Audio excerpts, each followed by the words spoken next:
Hello everyone, Justin here, and in this video today I'm going to be talking to you about the upgrades I've made to my simulation rig, as well as going over how the YouTube comments in my previous video have improved my overall rig and driving, and then I'm going to hopefully show you that on Gran Turismo Sport.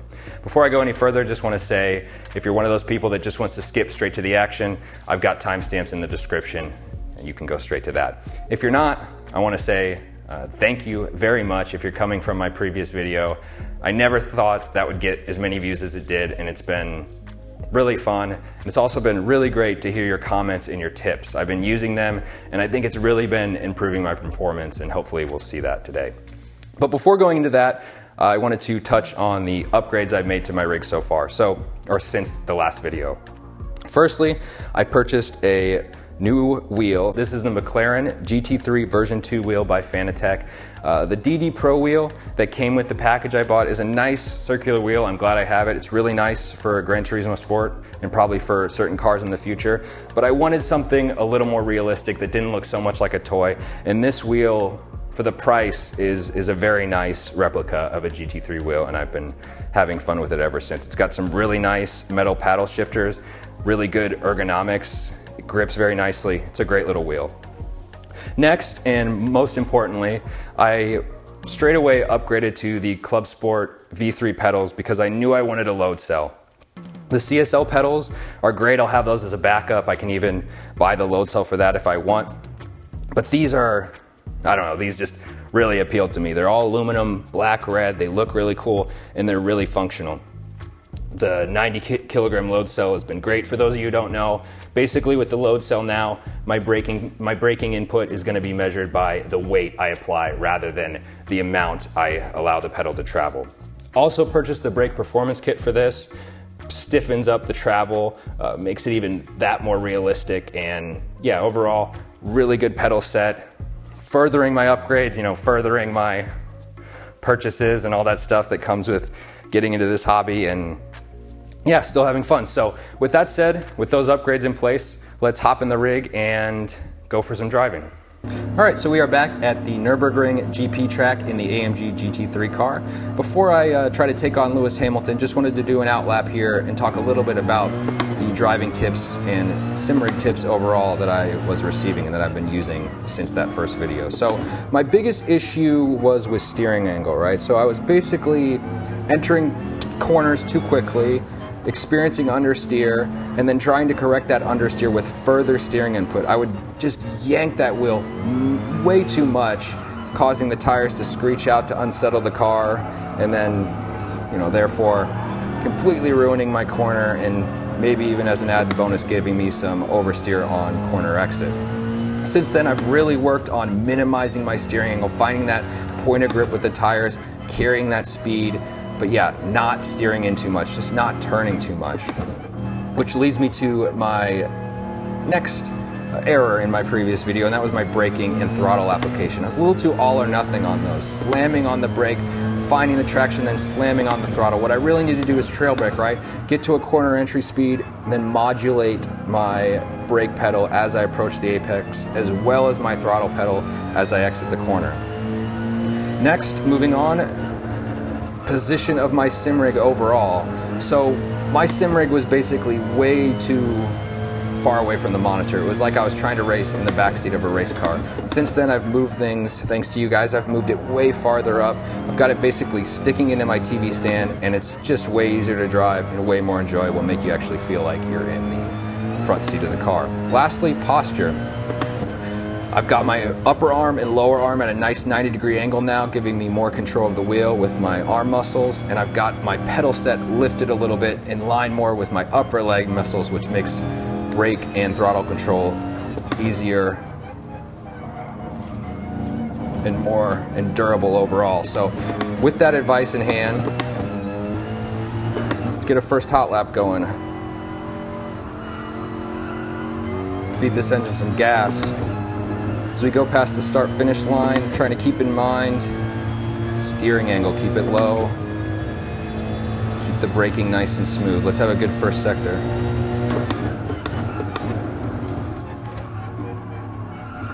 Not bad, a little deep. Need to be slowing the car down a little more. Old habits, hard to break. Could have been a little bit more to the inside there. All right, a few mistakes in the first sector, but no big deal. Turns 5 and 6, I've gained a ton of time on these turns thanks to you guys. There's just so much less braking than I had originally been doing.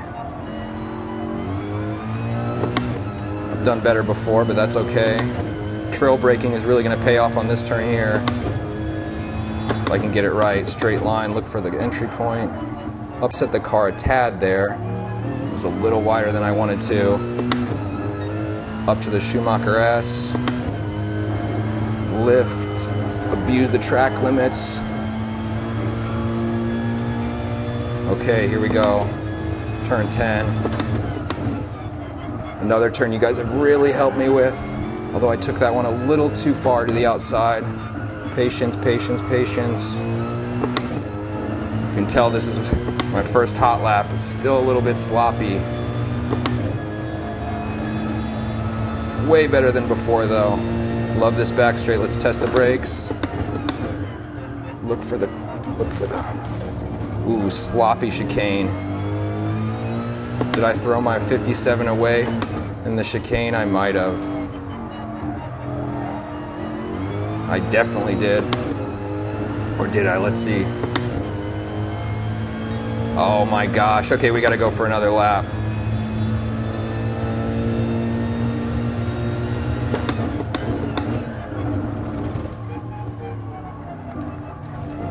Much better.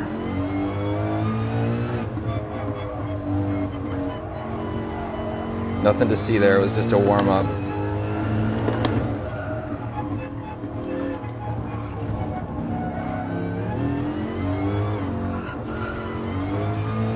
Better first sector. 10th up on our previous time. A little off-roading there. Plenty of lap to go. Needed to go just a little slower. Oh well.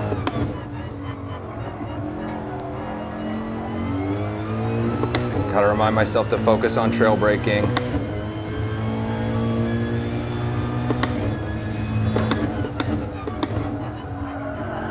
Keep upsetting the car a little bit there.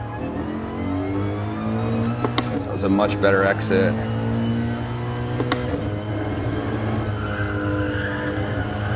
I had to steer a little too hard there. Should have found a better line. Use the crap out of these track limits and hang it way up to the outside. Not the line I should have been taking. Let's see if I can make this back straight work more in my favor. Yes, I can.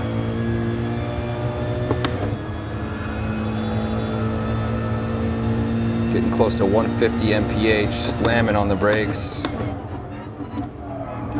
Too hot into the chicane again. I'm not very happy with these laps. But we are just beginning.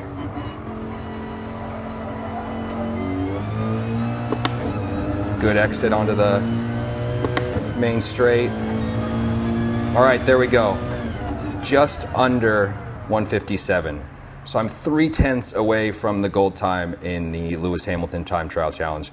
Let's go into that and look for some more time. All right, so we are back for another day of sim racing. It is time for the Lewis Hamilton Time Trial Challenge. Looked at the lap footage from yesterday and while it was okay by my standards, there's still a lot of room for improvement. Still a lot of that understeering into corners and then trying to steer more, a little bit of trail braking issues. So today's all about working on that and polishing it up. Just hunker down, focus on the road, focus on the car, and try to put out the best times I can. So let's get back into it and see how close we can get to Hamilton. Oh, and I will mention, still drinking that energy drink that I saw at the Formula One press conference. I've actually seen multiple other drivers since then drinking multiple other types of energy drinks, so I've just bought them all. I'm chugging them all. You figure this has got to be, 20, 80, maybe all the reason why these guys are so fast. So I figure if I mix them all, keep doing them, that I'll beat Hamilton in no time. So all right, let's go. Let's drive. Alright everyone, so we are back in the Lewis Hamilton Time Trial Challenge, trying our best to get that sub at 156.5, our first gold lap.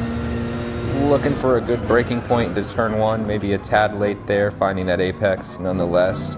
Taking a nice tight line for a wider entry into T2. Hoping to stay on Hamilton's bumper the best I can. Doing an okay job so far. Patience through turn 3. It's the exit at turn 4 that's really crucial here. And as we come to the end of the first sector, we're only a little more than a tenth behind Lewis Hamilton, right on his bumper. I know I'm off to a good start here just by looking at the ghost position, trying to carry that speed through 5 and 6. Say what you want about GT Sport, but the Lewis Hamilton DLC, I think it's really a pretty fun challenge. Lewis put in some seriously good laps here for someone who I doubt plays very often. Doing our best to get the car slowed down through turn 7, waiting for that late apex, and as you can see, Lewis just on the power so much earlier than me. Wanting to use the Gran Turismo track limits to my advantage here on the Schumacher S, keeping that gap right around half a second. Still quite a good pace by my standards. Then we try our best to carry the speed through turns 10 and 11, coming onto the straight here. Suboptimal performance onto the straightaway still. Gap is only 3/4 of a second. I know my goal is in reach. It's just time to focus up and bring it home at the end here. Now we get the car slowed down. 2 wheels on the red and white. Power out. 1 more corner to go. Is this going to be it? No pressure here, but a little bit of pressure. Still under a second, but only just. It's going to be close. And yes, for the first time within 1 second of Lewis Hamilton and achieving the gold time. Very happy with that. Though next I thought that maybe, just maybe, there'd be more time in the bag, but as you can see, today just wasn't going to be the day. It's always frustrating when you feel like you have the time, but the skill just isn't quite there yet. Regardless, going to take Hamilton's advice. Not sweat it, keep practicing, keep improving, and look forward to the next time.